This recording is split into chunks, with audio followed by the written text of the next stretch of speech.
Hello everyone, मैं सत्येंद्र सिंह आपके अपने इंडियन पीसीएस एकेडमी चैनल में बहुत बहुत स्वागत करता हूं। तो जो हमारी सामान्य ज्ञान में ज्योग्राफी की सीरीज चल रही थी भारत के भूगोल की, मैं आशा करता हूं कि आप लोगों को समझ में आ रही होगी। अगर जिस भी स्टूडेंट को अगर समझ में नहीं आ रही है तो मुझे कमेंट करके बता सकता है कि सर यहाँ पर मुझे प्रॉब्लम आ रही है या ये चीज़ आप सही से नहीं समझा पा रहे हो, क्योंकि मेरा भी एक्सपीरियंस इतना ज़्यादा नहीं है। बस जो मैं कंटेंट लेकर आता हूँ वो कंटेंट सही होगा और अलग लेवल का होगा। अलग लेवल से ये नहीं है कि मेरा कोई कंटेंट चंद्रमा से आया है, बस यही है कि थोड़ा डीप में पढ़ाता हूँ मैं, ठीक है, और बहुत ईजी वे में। ओके, तो जो भी स्टूडेंट्स पहली बार मेरी क्लासेस ले रहे हैं या ये क्लास ले रहे हैं तो उनका मैं फिर से स्वागत करता हूं, और ज़्यादा से ज़्यादा वीडियो को शेयर कीजिए आप लोग, ठीक है। जो लोग पहली बार चैनल पर आए हैं, पहली बार वीडियो देख रहे हैं, वो प्लीज़ चैनल को सब्सक्राइब करें और ज़्यादा से ज़्यादा शेयर करें। मैं शेयर करने की इसीलिए बोलता हूं क्योंकि मैं पहले भी आप लोगों से बता चुका हूं और एक बार फिर बोल देना चाहता हूं कि पहली बात तो मुझे मोटिवेशन इससे मिलेगा, ठीक है। ये तो मेरा लाभ हो गया। इससे आपका लाभ क्या होगा? आपका लाभ ये है कि YouTube पर बहुत ही कम क्लासेस ऐसी मिलेंगी जो पूरी होंगी, ठीक है। अधिकतर टीचर्स क्या पूरी क्लास नहीं करा पाते हैं, ठीक है, क्योंकि अगर आप YouTube पे देखेंगे तो कहीं कोई टीचर 2 टॉपिक कराता है, कोई टीचर 3 टॉपिक कराता है। पूरे टॉपिक्स ज्योग्राफी की, अगर मैं इंडियन ज्योग्राफी की बात करूं, अगर मान लो 15 टॉपिक्स हैं, ठीक है, कितने टॉपिक अगर मैं 15 टॉपिक मान लूँ तो बहुत ही कम टीचर होंगे जो पूरे 15 के यानी 15 के 15 टॉपिक आपको कराते हैं। ओके, तो ये थोड़ी महत्वपूर्ण बात आपके लिए हो जाती है, इसीलिए मैं आपको बोलता हूँ कि आप ज़्यादा से ज़्यादा क्लास को शेयर कीजिए ताकि आपके जो भी फ्रेंड्स होंगे, आपके भाई बहन होंगे, उनको भी इसका लाभ मिलेगा। तो आगे हम चलते हैं। तो पहले तो मैं आपको क्लास के बारे में बता देता हूँ कि जो हम भारत का भूगोल क्लास ले रहे हैं वो कौन से एग्ज़ाम के पॉइंट ऑफ व्यू से महत्वपूर्ण है। तो इसमें सबसे पहले हम बात करें तो स्टेट पीसीएस, जितने भी स्टेट पीसीएस हैं, जैसे उत्तर प्रदेश का पीसीएस हो गया, उसके बाद एमपी की बात करें, हम बिहार की बात करें, झारखंड की बात करें, छत्तीसगढ़ की बात करें, तो जितने भी पीसीएस होते हैं स्टेट पीसीएस उनके लिए, ठीक है। फिर यूपीएससी के जो भी प्रीलिम्स की मैं बात करूँगा, यहाँ पे मेंस की बात नहीं कर रहा हूँ, क्योंकि मेंस का जो सिलेबस होता है वो अलग भी होता है और उसको पढ़ाने का तरीका भी अलग होता है, क्योंकि उसमें सिर्फ महत्वपूर्ण पॉइंट की बात नहीं कर सकते हम, उसमें पूरे क्वेश्चंस की बात करते हैं और उसमें निष्कर्ष कैसे क्या होता है, उसके हानि लाभ सब कुछ उसमें देखते हैं। उसके बाद फिर हम देखें तो एसएससी, रेलवे, एनडीए और उसके अलावा और भी जो भी कॉम्पिटिटिव एग्ज़ाम्स होते हैं उसके लिए हम इसको पढ़ेंगे। तो हमारे चैनल का नाम है इंडियन पीसीएस एकेडमी चैनल। जो लोग पहली बार आए हैं वो प्लीज़ सब्सक्राइब करें, और जो लोग पहले से देख रहे हैं वो ज़्यादा से ज़्यादा क्या करें, इसको वीडियोस को शेयर करें। तो हमारे भारत का जो भूगोल की मैं सीरीज लेकर आया हूँ वो हिंदी माध्यम के स्टूडेंट्स के लिए है। जो स्टूडेंट इंग्लिश माध्यम से है या अंग्रेजी माध्यम से, वो भी अगर लेना चाहता है, अगर उसको समझ में आता है, कुछ जो टर्मिनोलॉजी होती है इंग्लिश की, हिंदी की, वो अगर आप समझ में आती है तो आप भी ले सकते हैं, ठीक है। ये मैं भी आपको पहले ही बता चुका हूँ कि कौन से एग्ज़ाम के लिए है, तो बार बार इसमें बताने की आवश्यकता नहीं है। ओके, तो हमारा जो चैप्टर चल रहा था, एक मिनट,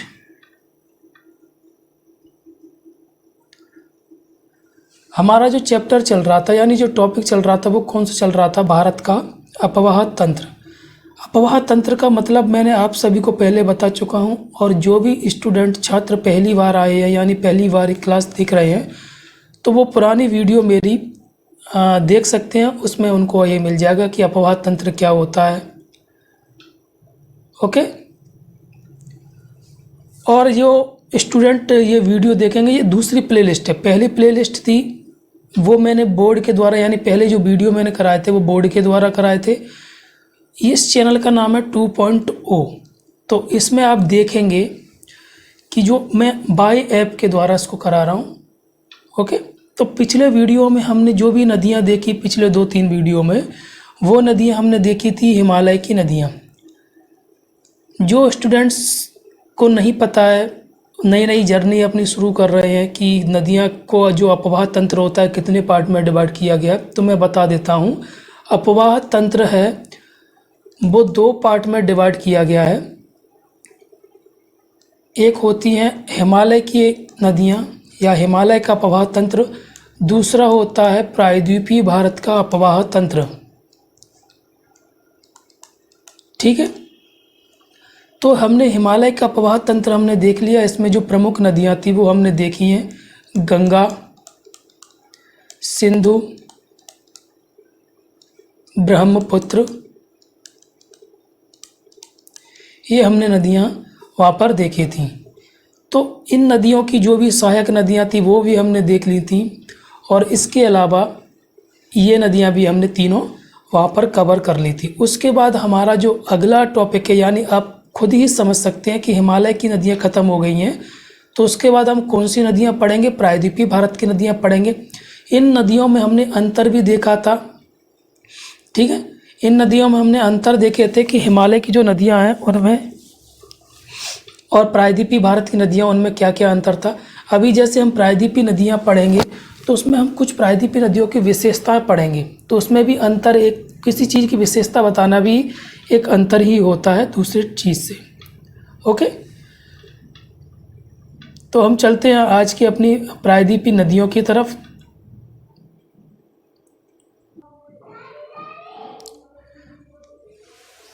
ठीक है, तो जो हमारी पहली बात, तो मैं आपको फिर से समझा देता हूँ कि प्रायद्वीपीय होता क्या है। ओके, प्रायद्वीपीय का मतलब जो भारत का जो तीनों तरफ से हिस्सा जो पानी से घिरा हुआ हो उसको हम क्या बोल देते हैं? प्रायद्वीपीय भारत बोल देते हैं। इसको थोड़ा और नीचे हम कर सकते हैं। ठीक है, इसको हम क्या बोल देते हैं? प्रायद्वीपीय भारत। जो नीचे का हिस्सा आपको दिख रहा है, जो तीनों तरफ से पानी से घिरा हुआ है, त्रिभुजाकार हिस्सा है भारत का, ये जो हिस्सा,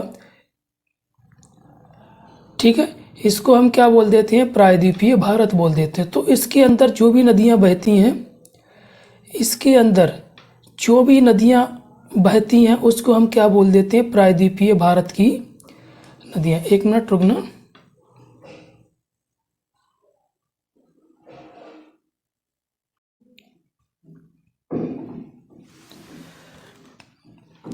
तो ये हमारा क्या है? प्रायद्वीपीय भारत। तो इसके अंदर जैसे नदी हमने देखी, लूनी नदी, साबरमती नदी, माही नदी, नर्मदा नदी, ये सब कौन सी नदियों का उदाहरण है? प्रायद्वीपीय नदियों का उदाहरण है। वेन्नार हो गई, ये सब प्रायद्वीपीय नदियों के उदाहरण हैं।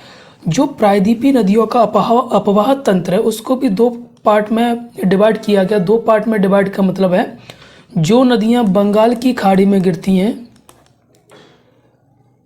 और जो नदियाँ अरब सागर में गिरती हैं।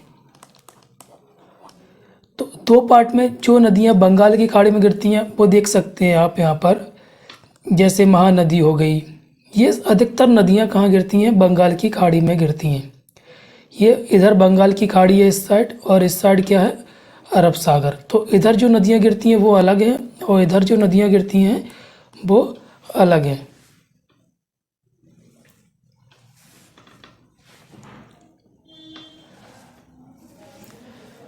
उससे पहले हम क्या देखेंगे? जो हमारा अपवाह तंत्र है, यानी जो प्रायद्वीपीय अपवाह तंत्र है, उसकी क्या क्या विशेषताएं हैं, किन किन नदियों को हम प्रायद्वीपीय अपवाह तंत्र में शामिल करते हैं, प्रमुख प्रमुख नदियों की हम बात करेंगे इसमें। तो हिमालयी नदी तंत्र की तुलना में प्रायद्वीपीय नदी तंत्र अधिक पुराना है। यानी हिमालय नदी तंत्र अगर 2 साल पुराना है तो प्रायद्वीपीय नदी तंत्र 3 साल पुराना। एग्जाम्पल के तौर पे मतलब प्रायद्वीपीय नदी तंत्र पुराना ज़्यादा है हिमालय की नदियों से। प्रायद्वीपीय भारत का सामान्य ढाल पश्चिम से, प्रायद्वीपीय भारत का सामान्य ढाल पश्चिम से पूर्व व दक्षिण पूर्व की ओर होता है। देखिए ये भारत प्रायद्वीपीय भारत है, तो अधिकतर नदियों का जो बहाव होता है वो कैसे होता है? ऐसे होता है। दिशा तो डायरेक्शन आप सभी को पता होगा कि ये कौन सी डायरेक्शन है। 4 डायरेक्शन होती हैं, उसमें से ये वाली डायरेक्शन की मैं बात कर रहा हूँ। ये होता है पूर्व, ये होता है दक्षिण, तो इस दिन दोनों के बीच की डायरेक्शन में नदियाँ बहती हैं। और बहती क्यों हैं?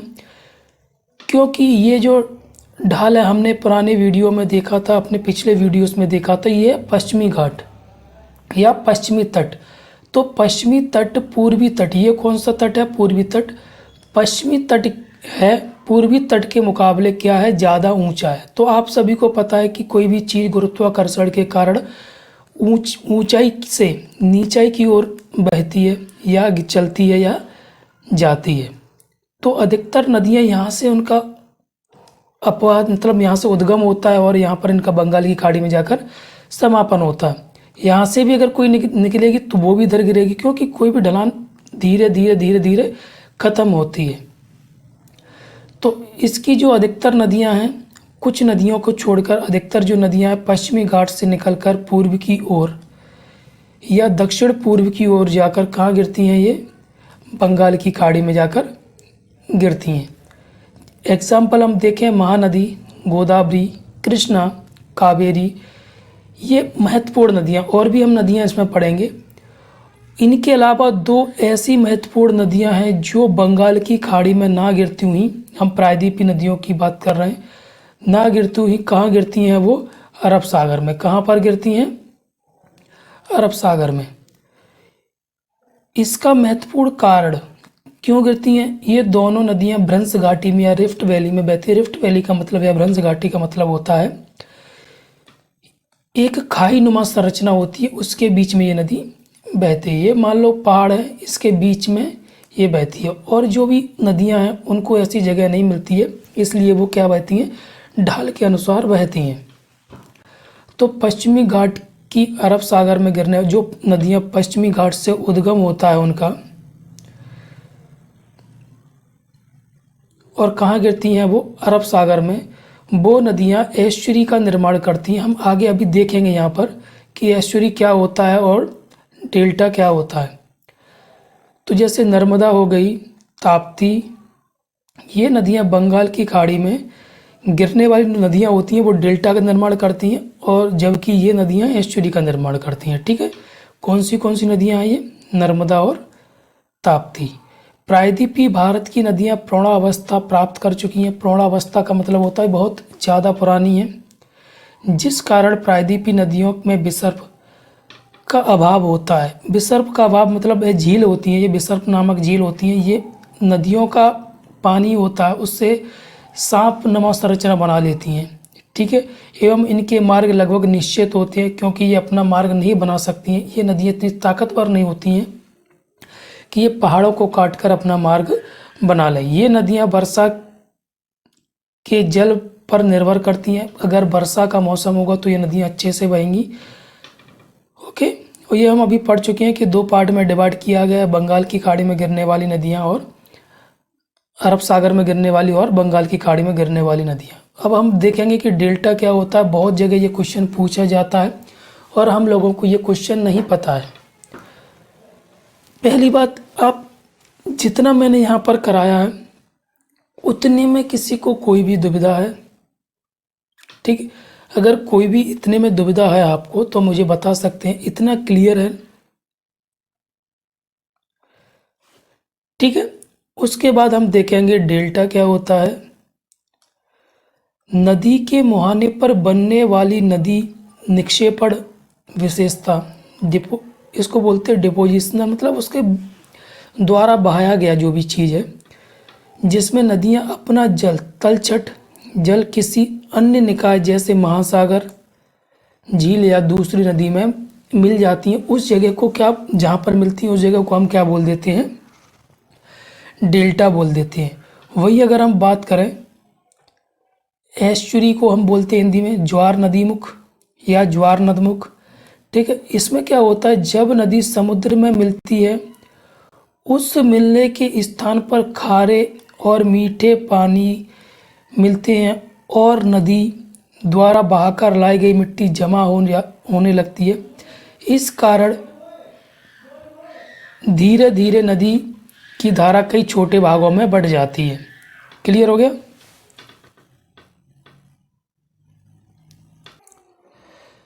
ओके, अगर जिस भी स्टूडेंट को अगर ये चीज़ समझ में नहीं आई है कि एस्चुरी क्या होता है, जैसे मैं वीडियो ख़त्म करूँगा उसमें बिल्कुल स्लाइड बाय स्लाइड आपको ये समझाऊंगा कि एस्चुरी क्या होती है और डेल्टा क्या होता है।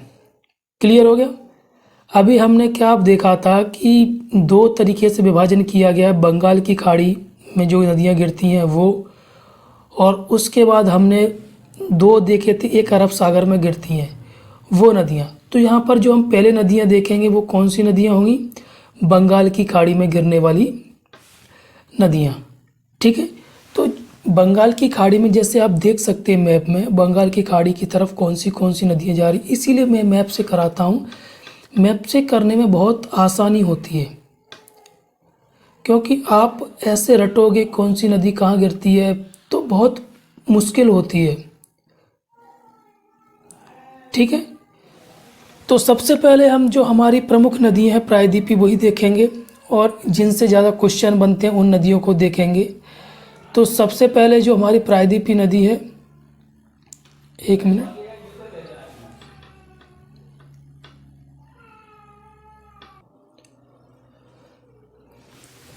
तो सबसे पहले जो हमारी महत्वपूर्ण नदी है वो कौन सी है, गोदावरी है। गोदावरी प्रायद्वीपीय भारत की सबसे लंबी नदी है। ठीक है ना, जो गोदावरी है वो प्रायद्वीपीय भारत की सबसे लंबी नदी है। पहला क्वेश्चन, हर लाइन से क्वेश्चन बनाते हुए चलना है आपको, यही मेरा फंडा है। थोड़ा अलग समझे या कैसा भी समझे, क्योंकि अगर हम हर लाइन से क्वेश्चन बनाएंगे तो क्या होगा, जैसे हम प्रैक्टिस सेट लगाएंगे तो वहाँ पर हमें आसानी होगी कि ऐसे ऐसे क्वेश्चन भी सर ने बताए थे हमें। इसे वृद्ध गंगा भी कहा जाता है। दो क्वेश्चन बने आपके। फिर अगर इसके उद्गम की बात करें, इसका उद्गम पश्चिमी घाट कहाँ से होता है, पश्चिमी घाट। पश्चिमी घाट में एक जिला है, किसके अंदर पड़ता है, महाराष्ट्र। हर लाइन से क्वेश्चन बनेगा आपका। देखिए उद्गम कहाँ से होता है उसका, पश्चिमी घाट।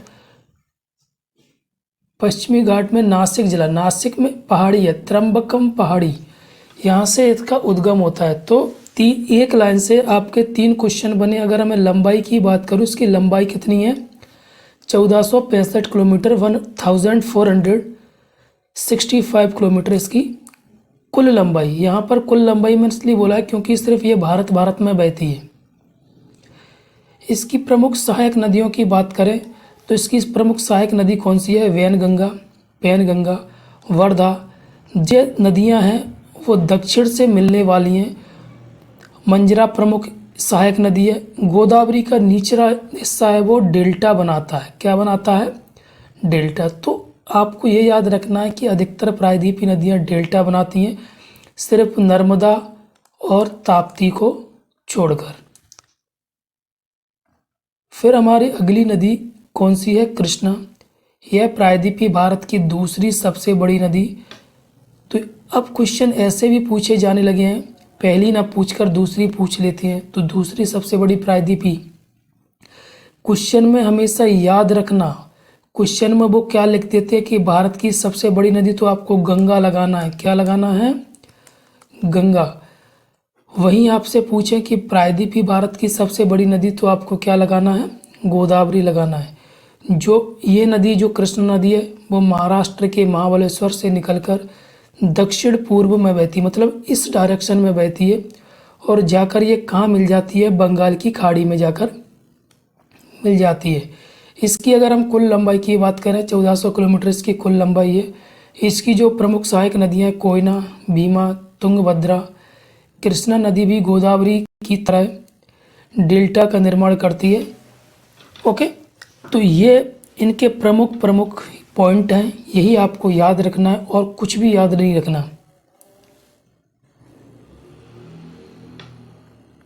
कावेरी नदी, इसके बाद हमारी अगली नदी कौन सी है, कावेरी।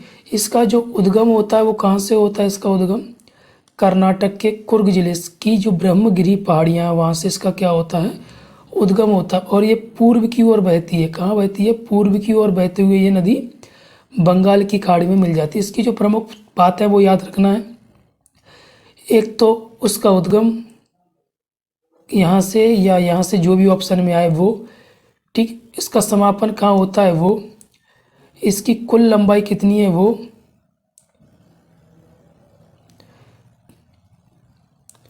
इसे दक्षिण की गंगा भी कहा जाता है। ये बहुत एग्जाम में क्वेश्चन पूछा जाता है, इसके कहाँ की गंगा कहा जाता है, दक्षिण की गंगा। और क्यों कहा जाता है, क्योंकि जैसे हमारे भारत की जो गंगा नदी है सिंचाई के मामले में सबसे आगे है, मतलब सबसे ज़्यादा सिंचाई का साधन गंगा नदी है। वहीं अगर हम साउथ की बात करें, दक्षिण की बात करें, तो ये नदी साउथ में सबसे ज़्यादा क्या करती है, सिंचाई का काम करती है।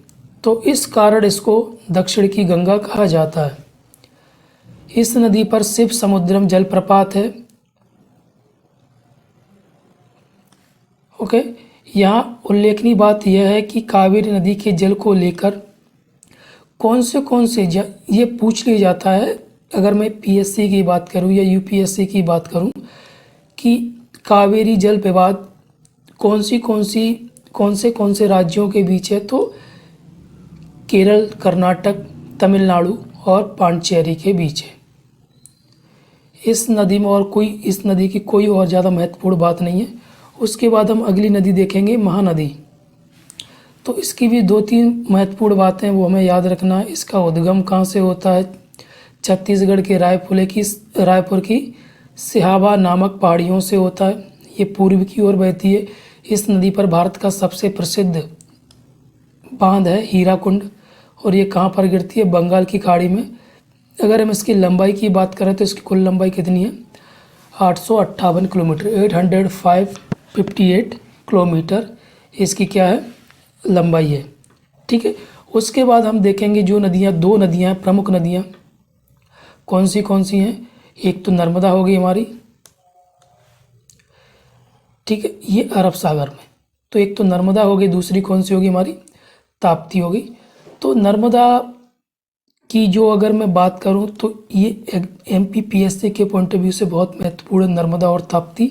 तो नर्मदा का जो उद्गम होता है वो अनूपपुर ज़िले, कहाँ से होता है, अनूपपुर ज़िले में मैकाल पर्वत की अमरकंटक चोटी, यहीं से एक नदी का उद्गम और मैंने बताया था सोन नदी का, जिसको स्वर्ण नदी की संज्ञा भी दी गई है। ठीक है, ये नदी भ्रंश घाटी में बहते हुए मध्य प्रदेश, महाराष्ट्र, गुजरात में होते हुए खंपात की खाड़ी में गिर जाती है। तो कौन से राज्य में बहती है, ये एमपी में बहती है, एमएच यानी महाराष्ट्र में बहती है, और जी यानी गुजरात में ये बहती है। 3 राज्यों में बहती है। इस नदी की अगर हम कुल लंबाई की बात करें तो इसकी कुल लंबाई कितनी है पूरे भारत में, 1312 किलोमीटर। और शायद इसमें मध्य प्रदेश में इसकी लंबाई शायद इतनी है। इसको मध्य प्रदेश की जीवन रेखा कहा जाता है। ये प्रायद्वीपीय नदियों में सबसे बड़ी नदी, अरब सागर में सबसे जो भी नदियाँ गिरती हैं सबसे बड़ी नदी यही है। अरब सागर में साबरमती गिरती है, और भी नदी गिरती हैं। तो सबसे बड़ी नदी कौन सी है अरब सागर में गिरने वाली, नर्मदा नदी। और इस पर जो जल प्रपात है वो कौन से हैं, दुग्ध धारा, इसकी मैं ट्रिक बताता हूँ आपको, कपिल धारा, सहस्त्र धारा, धुआंधार, ये इस पर जलप्रपात का मतलब क्या होता है, झरने होता है। इसकी मैं आपको ट्रिक बताऊंगा। और इस संगमरमर की विशाल चट्टानें भेड़ा घाट में पाई जाती हैं। भेड़ा घाट कहाँ पड़ता है, मध्य प्रदेश के जबलपुर में। इसकी जो सहायक नदियाँ हैं वो अधिकतर जो है हम किचन में जो सामान यूज़ करते हैं, तवा हो गई, दूधी हो गई, शक्कर हो, हिरन, हथनी, शेर, बंजर, ये इसकी सहायक नदियाँ हैं। और ये एस्चुरी का निर्माण करती है। काय का निर्माण करती है, एस्चुरी का। अभी मैंने थोड़ी देर पहले आपको ये बोला था कि मैं इसकी जो भी इस पर जलप्रपात है वो बहुत एग्जाम में पूछी जाती हैं। तो याद करने की मैं एक ट्रिक बताता हूँ, बहुत से लोगों को पता होगा। देखिए, इस नदी पर जो भी जलप्रपात है उनके पीछे या तो धार लगा है या धारा लगी है, वो इसके जलप्रपात हो। अगर कहीं पे भी आपको जलप्रपात का नाम दिया, उसके पीछे धार लगा है या धारा लगा हुआ है, वो जलप्रपात कौन सी नदी के होंगे, आप एक बार रीचेक भी कर सकते हैं। दुग्ध धारा, कपिल धारा, सहस्त्र धारा, धुआंधार, एक और है मानधार। कौन सा है, तो जिसके पीछे धारा और धार लगा हुआ है वो कौन सी नदी के जलप्रपात हो गए, नर्मदा नदी के जलप्रपात हो गए। मैंने आप सभी को पहले बताया था कि जो चंबल नदी पर जितने भी जलप्रपात जितनी भी परियोजना उसको याद करने की मैंने ट्रिक बताई थी। गरज आप सभी को कमेंट में इनके नाम लिख देना, गरज से कौन सी परियोजनाएं थीं। पर उसके बाद जो नदी है वो ताप्ती नदी है। इसका जो उद्गम होता है मध्य प्रदेश के बैतूल जिले के मुल्ताई नामक स्थान से होता है। यह नदी नर्मदा के समांतर भ्रंश घाटी में बहती है। जैसे नर्मदा ऐसे बहती है तो ये नदी भी यहाँ से उद्गम होकर ये नदी भी ऐसे ही बहती है। इसका जो समापन होता है वो खंपात की खाड़ी में होता है। सतपुड़ा एवं अजंता पर्वत के भ्रंश घाटी में बहती है। मतलब जैसे दो मैंने बताया था भ्रंश घाटी क्या होता है, पर्वतों के बीच का जो रास्ता होता है। तो वो कौन से दो पर्वत है, एक तो सतपुड़ा हो गया, दूसरा पर्वत हमारा कौन सा हो गया, अजंता। तो इन दोनों पर्वतों के बीच ये नदी बहती है। इसकी जो कुल लंबाई है वो 724 किलोमीटर कुल लंबाई है। और इसकी प्रमुख जो सहायक नदी है वो कौन सी है, पूर्णा इसकी सहायक नदी। एक बार मैं इसको इरेज करके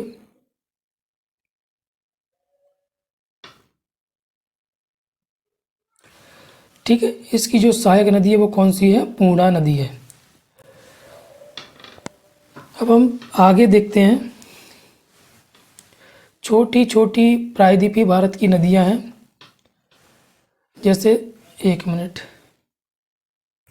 ये नदी कहाँ गिरती हैं, ये भी नदी अरब सागर में गिरती हैं। जैसे साबरमती हो गया, इसका उद्गम राजस्थान से होता है। माही नदी हो गई, धार से उसका उद्गम होता है। लूनी नदी हो गई, साबरमती नदी हो गई, पेरियार नदी हो गई। तो इसके आप उद्गम देख लेना कहाँ से होती है, कहाँ पर इसका अंत होता है। इस पर जलप्रपात बना हुआ है साबरमती पर, गरसोप पर जलप्रपात। तो ये नदी इतनी महत्वपूर्ण नहीं है, इसका आप उद्गम देख लेना और इसका समापन देख लेना। ये थोड़ी महत्वपूर्ण बात है, ये है कि जो हमारी नदियाँ उनके किनारे जितने भी बसे हुए शहर हैं उनसे क्वेश्चन पूछ लिए जाते हैं। जैसे नदी इधर लिखें अवस्थित शहर, यानी कौन सी नदी के किनारे कौन सा शहर बसा हुआ है। तो अलकनंदा के किनारे बद्रीनाथ शहर बसा हुआ है। गंगा के किनारे हरिद्वार, कानपुर, पटना, प्रयागराज। यमुना नदी के किनारे दिल्ली, आगरा, मथुरा, औरैया, इटावा, ये सारे शहर उत्तर प्रदेश के हैं। ठीक है, दिल्ली को छोड़कर। ब्रह्मपुत्र के किनारे डिब्रूगढ़, गुवाहाटी असम में। रामगंगा के किनारे बरेली, मैं किनारे की बात कर रहा हूँ। ठीक है, सिंधु के किनारे पंजाब, चिनाब के किनारे शिमला, चंडीगढ़, चंबल के ग्वालियर, कोटा, धौलपुर, झेलम के किनारे श्रीनगर, सतलज के किनारे फिरोजपुर और लुधियाना, नर्मदा के किनारे जबलपुर, भेड़ाघाट। छोटे छोटे गांव भी हैं, कस्बे भी हैं इसके किनारे। गोदावरी के किनारे राजमुंदरी, नांदेड़, नासिक। ताप्ती के किनारे सूरत। कावेरी के किनारे जो भी साउथ के गांव हैं, तिरुचिरापल्ली, श्रीरंगपट्टनम। कृष्णा के किनारे गांव वो भी सभी साउथ में। साबरमती किनारे अहमदाबाद, मूसी के किनारे हैदराबाद, सरयू के किनारे अयोध्या। ओके, तो अयोध्या तो आप याद रख ही लेना, सरयू के किनारे है, अभी बहुत ही चर्चा में है। फिर अगर हम बात करें महानदी के किनारे, कटक उड़ीसा में, संबलपुर, हुगली कोलकाता, ब्रह्माणी राउरकेला, अड़ियार चेन्नई, छिप्रा उज्जैन, तुंगभद्रा कुर्नूल, बेतवा ओरछा।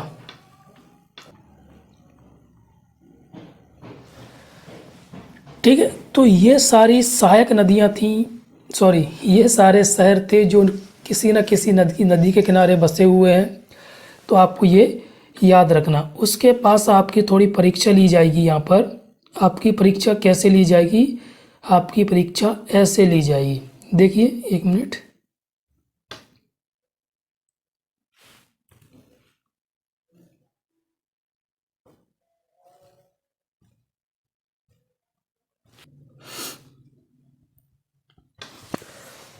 तो ये हमारे MCQs हैं। और MCQs है उसके बाद जो प्रश्न लिखा है उसके बाद क्या लिखे हुए हैं, उसके एग्ज़ाम्स लिखे हुए हैं कि ये कौन से एग्ज़ाम में आए। आप लोग गूगल पे जाके भी देख सकते हैं कि सर ने कहीं गलत तो नहीं डाल दिए हैं, सिर्फ हमें बेवकूफ़ बनाने के लिए तो नहीं डाले हैं। ठीक, आप देख सकते हैं गूगल पे भी जाकर कि ये इस पेपर मतलब इस ईयर ये क्वेश्चन इस एग्ज़ाम में आया है कि नहीं आया है। जो आए हैं वही उसी के आगे मैंने ईयर डाली है, सबके आगे मैंने ईयर नहीं डाली है। तो पहला हमारा क्वेश्चन क्या है, ये आपके लिए होमवर्क है, मैं यहाँ पर बिल्कुल भी सॉल्व नहीं कराऊंगा कि तिब्बत में किस नदी को सांगपो नाम से जाना जाता है। मैंने ये बहुत अच्छे से आपको बताया था कि कौन सी नदी को सांगपो नाम से जाना जाता है, कहाँ पर जाना जाता है, उसको तिब्बत में जाना जाता है। तो थोड़ा ना हर एक क्वेश्चन को पहली बात मैप के अनुसार आप पढ़ना है। दूसरी बात कि जैसे मैंने मैप पढ़ाया था उसी अनुसार आपको एनालाइज करना है। कैसे एनालाइज करना है कि कौन सी नदी तिब्बत से होकर निकलती है, भारत की जो नदियाँ हमने अभी तक पढ़ी हैं वो। तो दो तरीके से आपको ऐसे ही एनालाइज करना है, क्योंकि क्वेश्चन में कभी कभी ऐसा होता है हमें सबके आंसर पता है लेकिन एक का आंसर नहीं पता है, तो आप उसको ऐसे ही निकाल सकते हैं। ओके,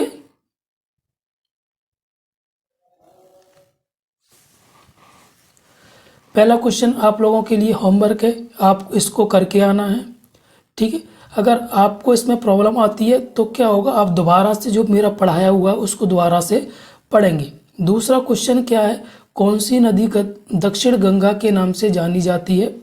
ये किसी एग्ज़ाम में नहीं आया था, आया तो बहुत बार है लेकिन मुझे ऐसा कोई कितने एग्ज़ाम इसमें लिखूँ मैं, क्योंकि ये हर एग्ज़ाम में लगभग पूछा गया है। तो इसके ऑप्शन है कृष्णा,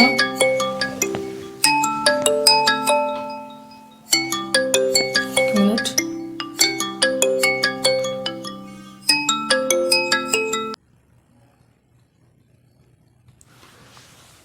ठीक है,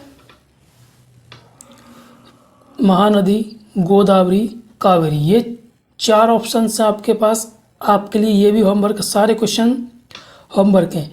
भारत की सबसे लंबी नदी जिसका उद्गम तथा मुहाना या समापन दोनों कहाँ पर होता है, भारतीय क्षेत्र में होता है, गंगा, गोदावरी, ब्रह्मपुत्र या नर्मदा।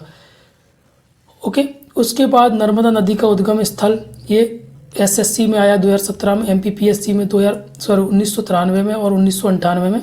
हालांकि इसमें पुराने ईयर ये अभी भी ये पूछा जाता है।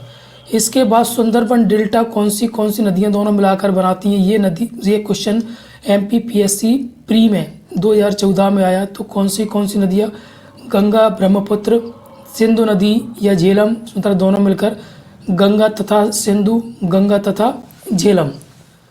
ओके, उसके बाद बंगाल की खाड़ी में कौन सी नदी नहीं गिरती है, कहाँ पर नहीं गिरती है, बंगाल की खाड़ी में नहीं गिरती है। मैंने आपको ये पढ़ाया है, थोड़ी देर पहले ही बताया कि कौन सी नदी कहाँ गिरती है। तो ये उत्तराखंड पीसीएस 2006 में आया है, महानदी ताप्ती, गोदावरी, कृष्णा। फिर अगला क्वेश्चन एमपीपीएससी 2016 में आया हुआ है, केदारनाथ से रुद्रप्रयाग के मध्य इनमें से कौन सी नदी बहती है। ठीक है, तो मंदाकिनी, भागीरथी, सरयू, अलकनंदा। इनमें से कौन सी नदी डेल्टा का निर्माण नहीं करती है। ये छत्तीसगढ़ पीसीएस में 2010 और एमपीपीसीएस 2013 में आया है, गोदावरी, कावेरी, महानदी या नर्मदा। अगला क्वेश्चन है हमारा, कावेरी नदी का उद्गम स्थल कहाँ से होता है। ये क्वेश्चन यूपी पीसीएस में 2011 में पूछा गया था, 2013 में यूपी आरओ में पूछा गया था। फिर आखिरी हमारा क्वेश्चन है,